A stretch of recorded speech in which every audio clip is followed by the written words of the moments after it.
But I think nothing replaces actually being an active user of social media. And it doesn't mean you have to have a following. It doesn't mean that you have to be America's Next Top Influencer. It doesn't mean you have to post every day. But the algorithm shifts that are happening while you're scrolling, the trends that are popping up, like Demure, just popping up out of nowhere, going from 1 million views to taking over the entire planet. You will never find a newsletter, a social media professional, anything that will replace you just being an active participant and user of the social media space, with also balancing the aspect of going to touch grass.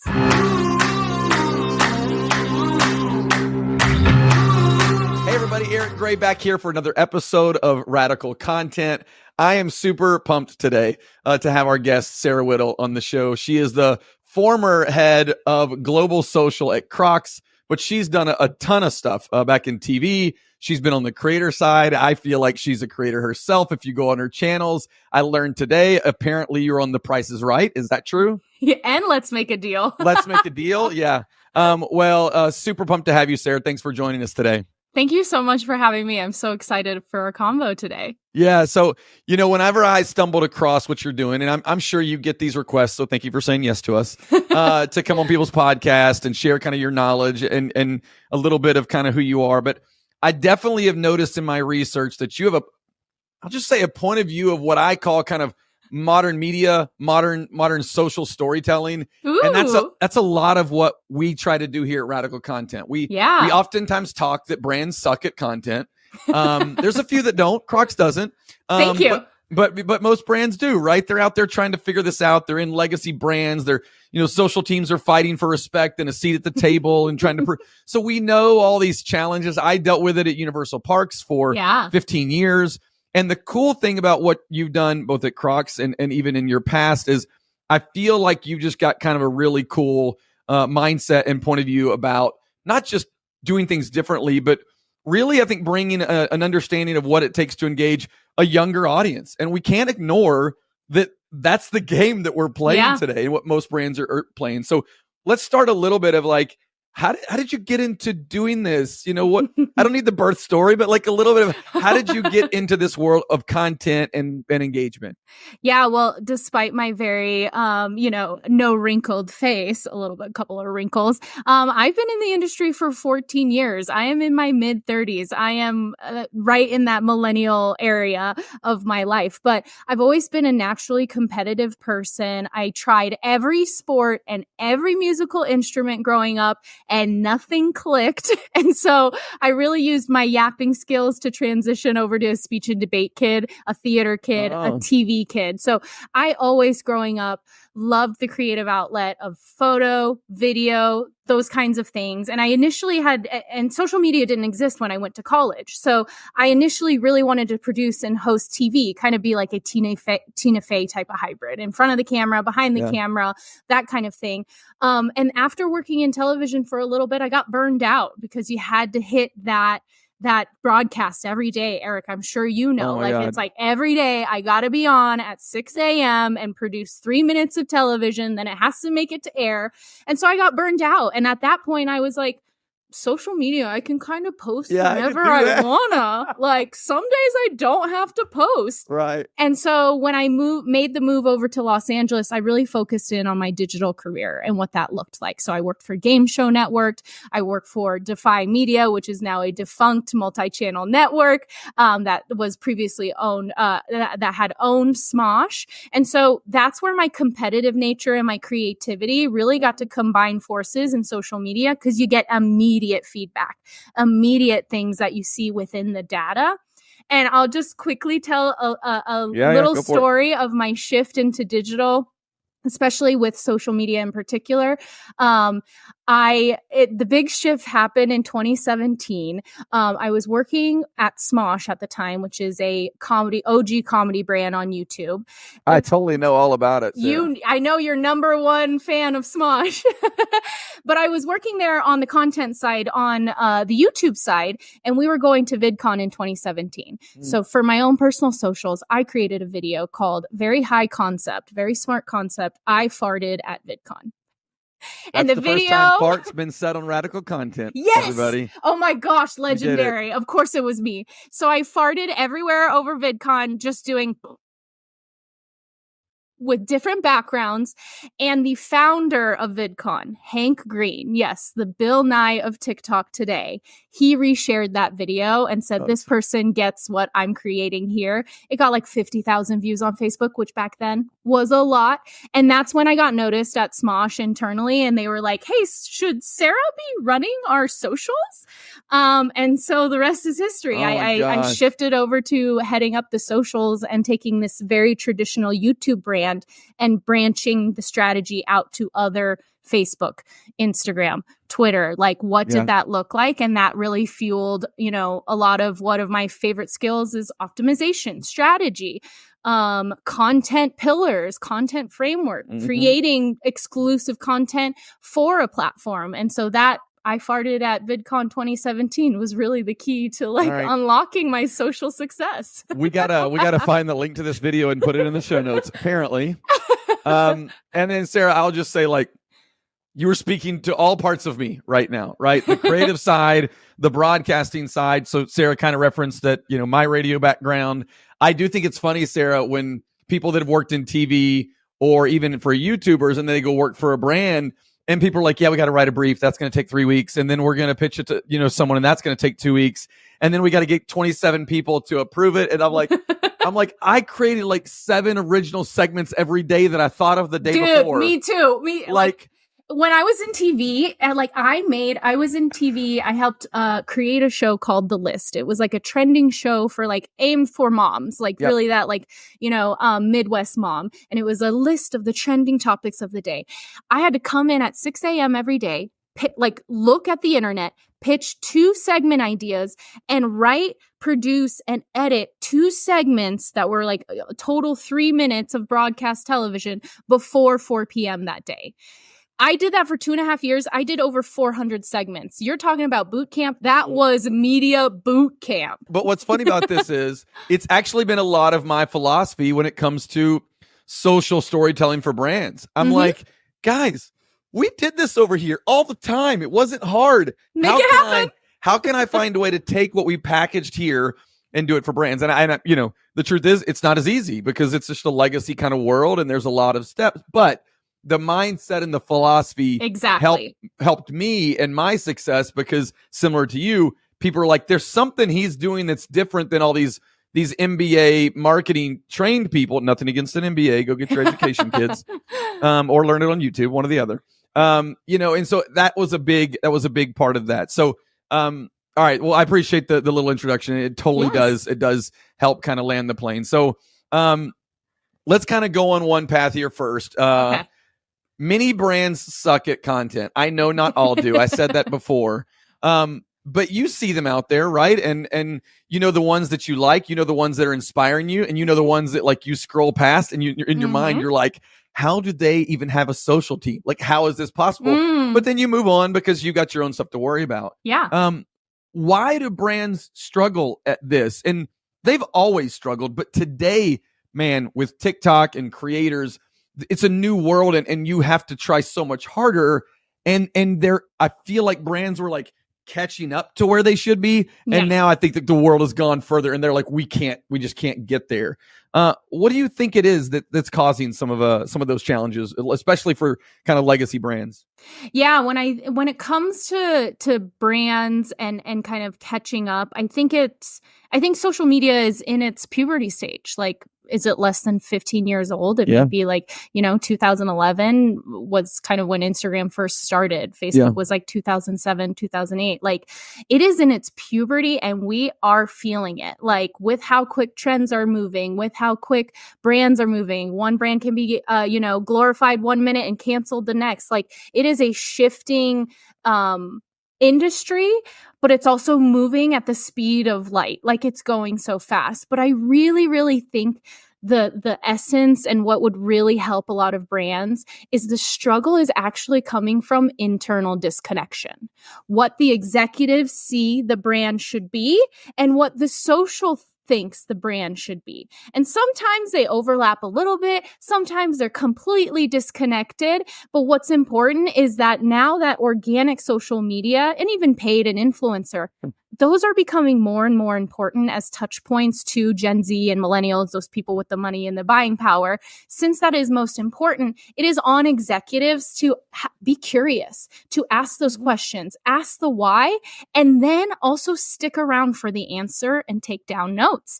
And then on the inverse, social teams are not aware of all of the challenges and the nuances that the executive team is under either. Yeah. And so it's also important for the social teams to take time to understand, ask those questions, stay equally as curious as the executives to, okay, you're giving this note, you have this vision, why? Can you just tell me the context? I think a lot that happens in a larger corporate environment is the disconnect happens mainly because no one's having an open conversation. Your podcast is called Radical Content. Something I mentioned probably on a weekly basis is radical candor. Mm-hmm. Giving that feedback that is direct, but you're not acting like an asshole. I wonder if anyone's ever said asshole on your podcast I don't too. think so. Oh, great. Another one added to the list. But giving feedback not as an asshole, but also giving very empathetic feedback. You know, an executive saying, make it go viral is not super empathetic or nuanced. I had somebody ask me one time, what's our ice bucket challenge, Eric?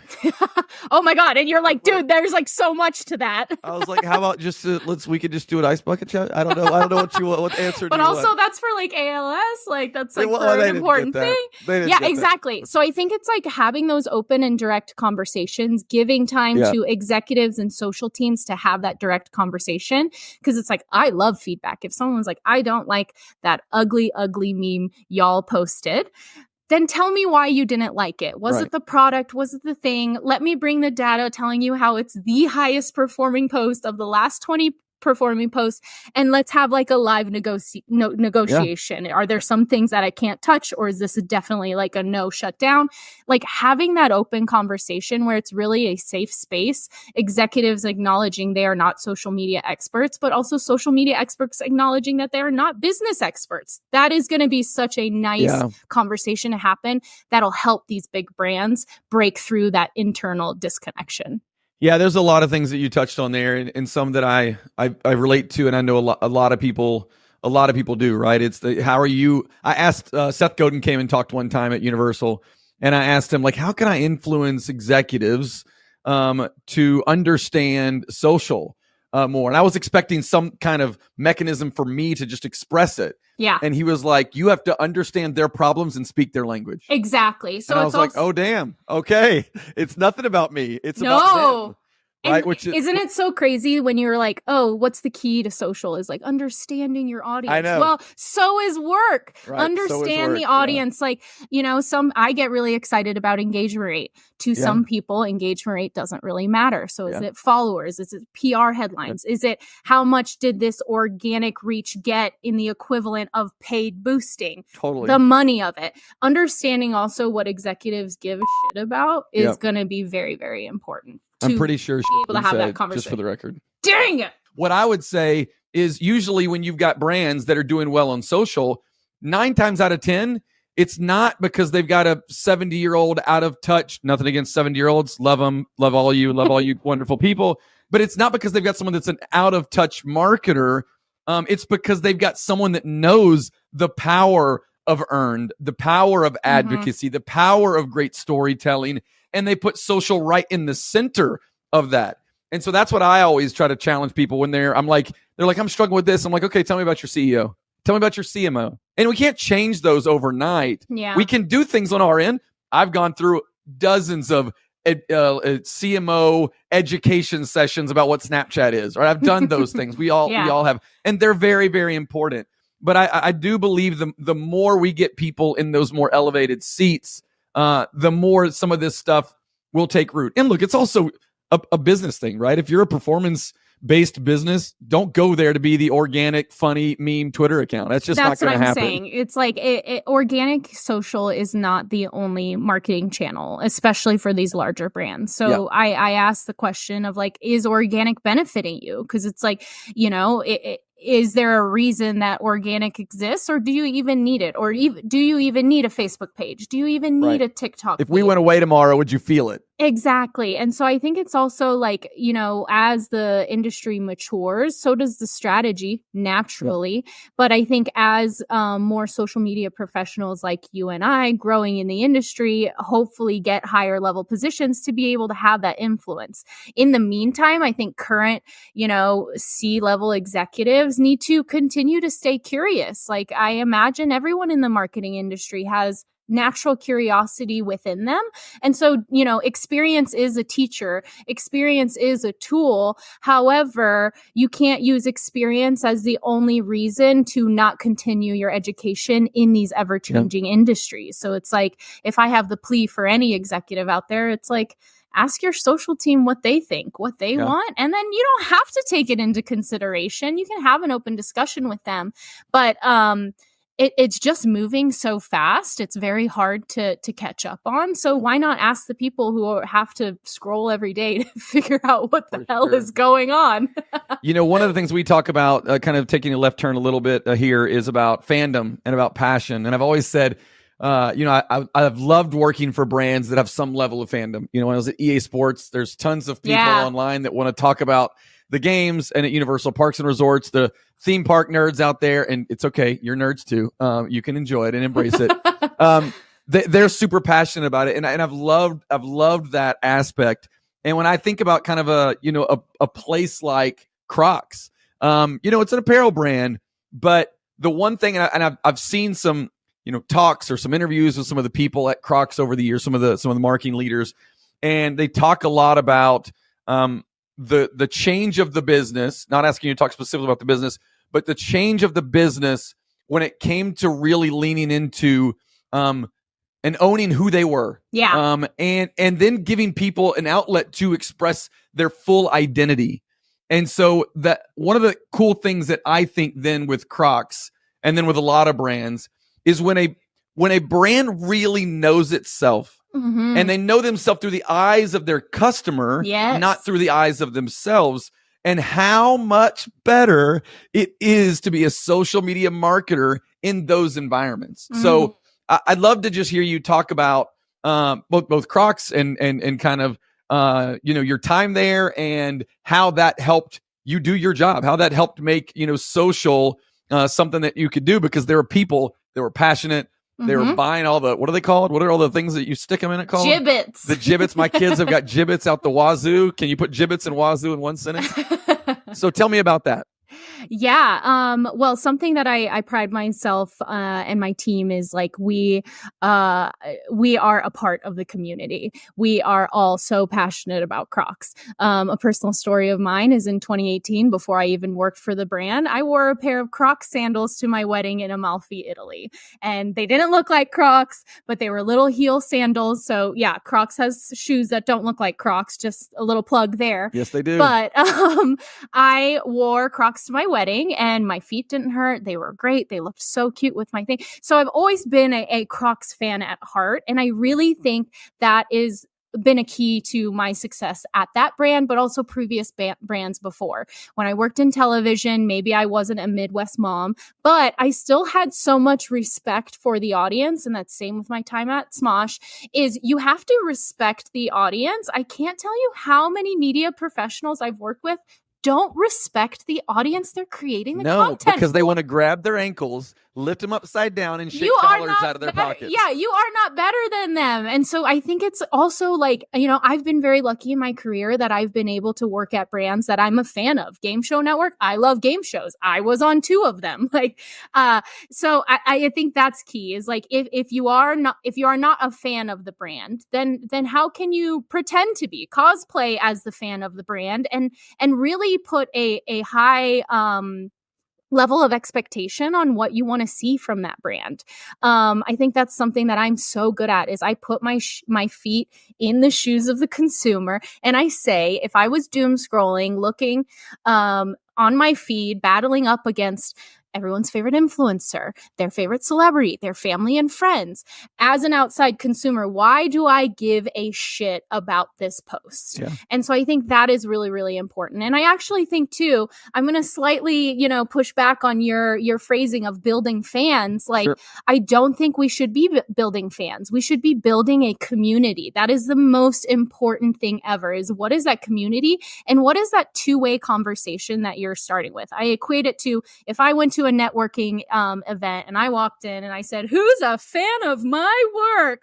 Boy, no one would be talking to me. And so I think you have to approach it as if it is social interactions, but you just happen to be online, of walking into that networking event and going, let's talk about something. Yeah. What is something you're so proud about? What is something you find hilarious? I think like that. I've even talked about the phrase, what I call creator brands, like brands acting like a creator. What would you do differently if you operated like a creator? Because exactly. I say fans, you say community, and you can see the sports side of me comes out when I use fans. I'm a big sports fan. But I understand the difference. But at the end of the day, and this takes us, you and I back to our broadcasting days, it's building audience. Yes. You're trying to build audience, but an audience kind of sounds a little commercial, but it is valuable community. It is people that are interested in the thing that you're selling. The people that show up on Friday because you said you're going to post a video or drop a newsletter. Exactly. Like, that's the thing that ultimately we're trying to do. And a lot of marketing, and again, there's a whole marketing mix that you need that's out there, but a lot of marketing is really performance driven. Again, nothing wrong with it. It's an important part of the mix when it's done well. We kind of stand on the idea that performance has taken over too much with the amount of data that we've gotten. So every dollar has to be accounted for as making $4 or making $12. So things like the mid funnel, things like engagement, things like loyalty and advocacy have had to fight a little bit harder, especially in some other brands. Yeah. And I think that's always going to be a challenge. So I think it's understanding what's important to executives. And my specialty is in organic. And it might sound weird. Like Sarah went from TV entertainment to being on the creator side to marketing on social media. But even while I was interviewing, I'm saying, no, these are the same exact things. I had to fight for organic attention on the Smosh side. Go watch this video. Go engage with this, reply to this funny thing. And then same thing on the Crocs side, engage with this content. I'm fighting for that organic attention in the algorithm. So it's actually, they're very, very similar. It's just sometimes the call to action is different. Go watch this versus go buy this. Yeah. And I think it's like also looking at the bigger picture of paid, influencer, and organic. Like paid is to me, the call to action. Paid social out there is go buy this, go see this. This is a message. Influencer is what you want the people to be saying about you, reach out to an influencer. What do you want them to be saying about the brand? And then organics, really, what do people want to consume? Like what do they want to watch? Organic social for any brand should be more like a Netflix, not their social, but like you are a media company. You 100%. Are a media company. And so what is your message that you're sending out there? Sarah, can we just do this like every Friday morning, please? I love talking nerdy about social. I need this in my life.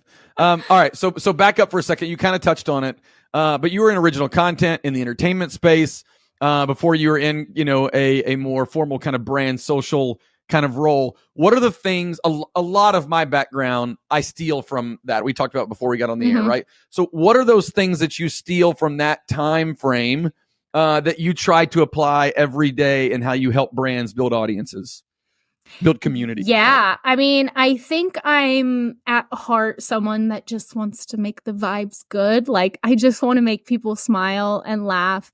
And so that kind of is what motivates me in everything. It's just like, I want to create content that makes people smile, spreads joy, shows authenticity. And I even do that on my own handles. I have over 400,000 followers across all the platforms. And so, and that stuff is not optimized. I am posting my cats and my photos on my road trip. And how many cats do you have, Sarah? I saw a bunch. I have three, and they're amazing. And they're little cat influencers too. They get more brand deals than I do.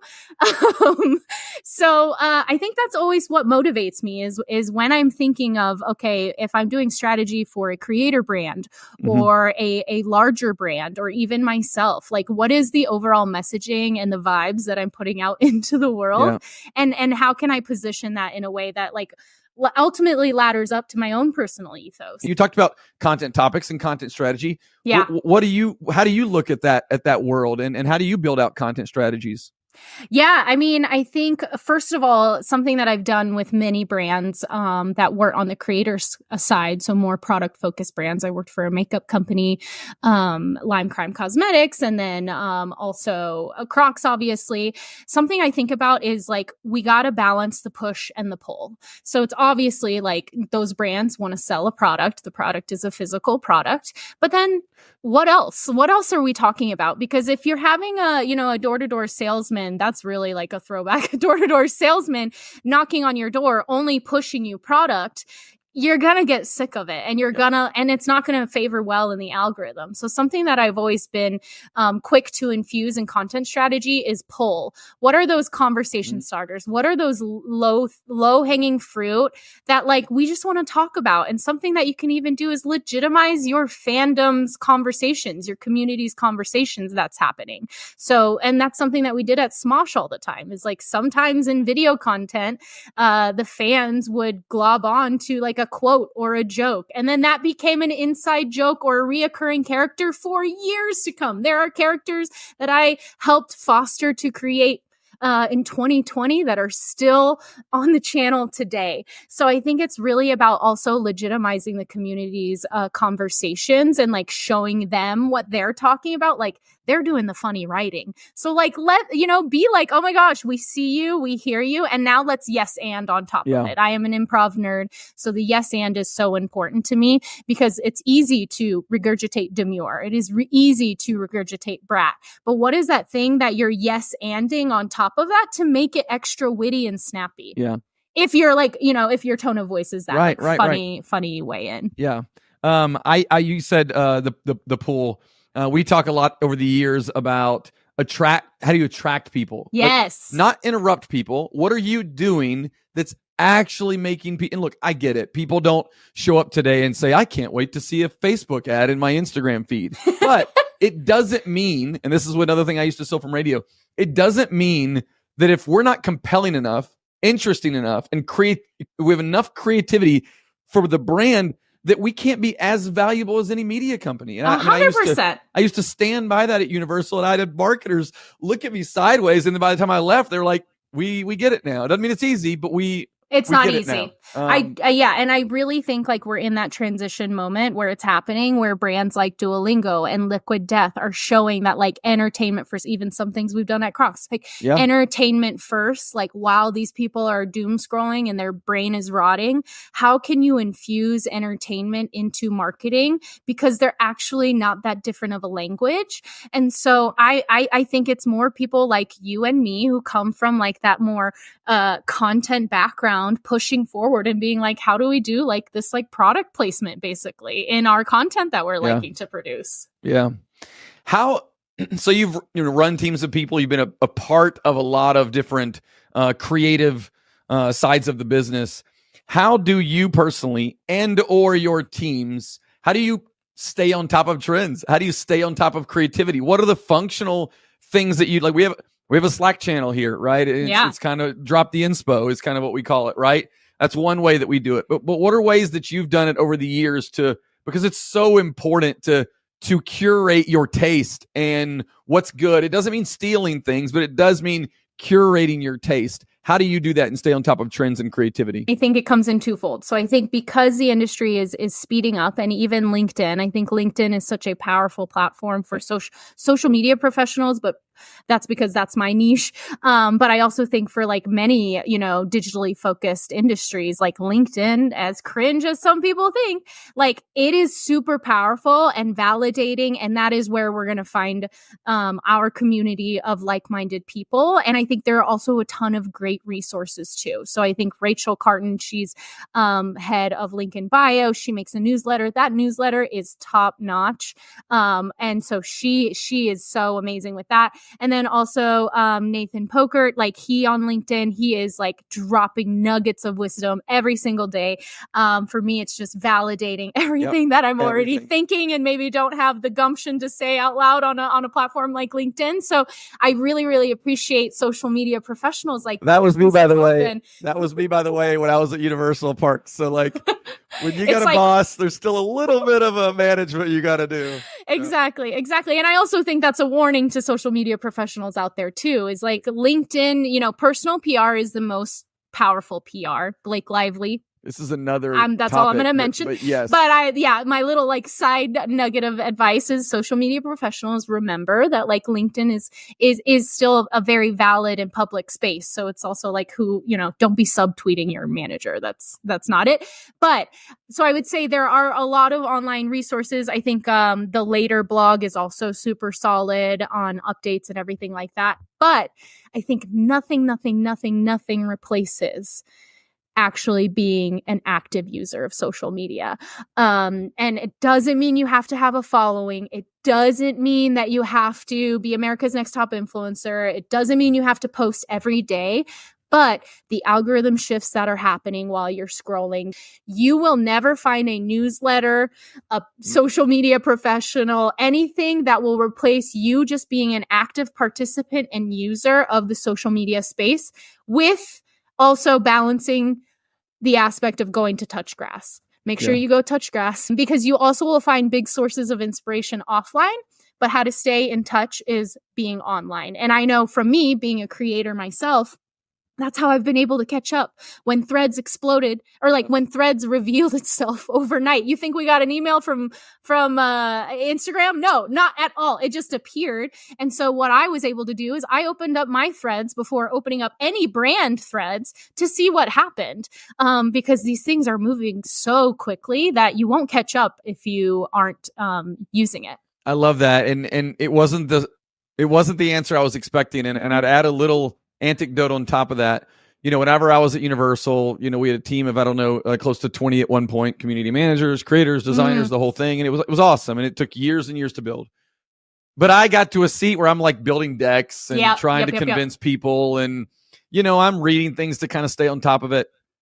When I launched Maverick and I had to think about what's the launch video? Yes. What's my podcast going to be about? What's it titled? What's the format of it? Who do I want to have on it? And then you start, is this going to be vertical? Is this going to be widescreen? And then you start publishing and you're like, well, I want to get some feet. Man, there is nothing more powerful than having to create, make, and yourself. Publish. Yeah. Because especially for someone like me, I know I look like I'm 26, but I'm 45. To force yourself back into the channels that you grew up in, but you graduated from a little bit. And so, I hope to have, we have a lot more help on the team now, but I really valued that time. It really sharpened me a lot. Oh, exactly. And that's what I think is my message for young social media professionals. It's like, you had a video go viral, or you made a really killer meme, but put that under your belt, but also know that like we live to content another day. Like we have to post again and again and again. And that is the experience, right? It's like, if I posted once, I'm not going to be learning a stuff. It is the sheer volume of experience that I've been able to, post, strategically create, edit. There's been memes that I've created that never see the light of day because it just didn't work out how I thought brain to computer. And I think all of those are incredibly valuable. And what you use them as like extra tricks under your belt, just like in an interview, like when we worked in TV and stuff like that. It's like, you build your skills on how to interview people, how to not interview people, like, the vibe you need to bring, the direction you give. Like those are all important, valuable skills to have, to be able to have a full resume, a full plate of skills that are able to like move and shift with this very agile industry. All right. So last one here before we close things out, going into a little, I'm going to say a segment. It's not a segment. We should have it. We should have a theme song. Yes. It's content breakdown. So I want to hear Sarah break down one of her favorite pieces of content that she's been involved in, and understand the why was it so why was it so important? Well, I'll mention one quickly and then I'll go into one that might be more applicable for this. But one of my favorite shows I ever created at Smosh was called Spelling Bikini Wax. And that was one of my, it's exactly what you think it is. And I was inspired by a mentor and a close friend of mine, and he had created a show called Trivia Bidet. Both are on YouTube right now. And so basically his show was, doing trivia. And if you got it wrong, you get bidetted. And I really liked the idea of a low stakes game, high stake, quote unquote, high stake punishment. And so this show, Spelling Bikini Wax, really came as a shower thought. There are episodes online. I host them all. And it's a spelling bee. And if you get the word wrong, you don't lose the game, you lose some hair down there. And I just had so much fun creating that. And it didn't come out of anything other than being inspired by one of my peers in the space. And so I think, even if I think a lot of social content strategy and creativity comes from you noticing a lot of different things and figuring out how to connect the dots. Where is the center? Where is this thing where everything kind of overlaps? And then what I can build upon. So this ties right into one of my favorite pieces of content and campaigns that I did at Crocs in my time there. And it was called Crocs Actually. And it was